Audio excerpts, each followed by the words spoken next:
We've all had that experience of driving a long distance and arriving at the destination not remembering large chunks of the journey.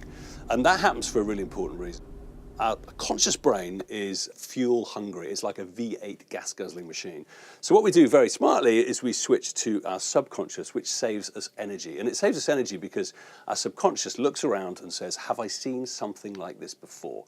And if it looks familiar, then we're going to assume it's exactly the same as last time, and therefore we're going to behave in exactly the same way. Which is why when we get in the car, we say steering wheel, seat, road. Seen that before, subconscious takes over, we save loads of energy, but we drive safely to the destination. It's a wonderful part of our design, and we need to live a lot of our life on autopilot, otherwise we'd fry. However, it doesn't just happen when we sit in our cars driving, it happens every day of our life. A lot of my clients' routine is often this. They wake up in the morning, and whilst in bed, they look at their email. The next time they're conscious, they are back in bed and the day has happened.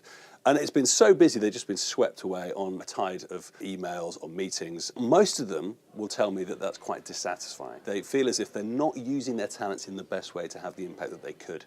So what Wake Up's about is actually giving them some simple things they can do to get off autopilot just a little bit more and ask the more important question, which is, what's needed here? Because what's needed here today is not what was needed yesterday. So when you wake up in the morning, don't go to your phone, go outside, take a cup of coffee if you need to, and just sit quietly and just connect with who you are, what's happening in the day, and set up an intention for that day. Now, autopilot will kick in, it will take over at some point, but if you set that intention right, at least you've got a chance you're going in the right direction.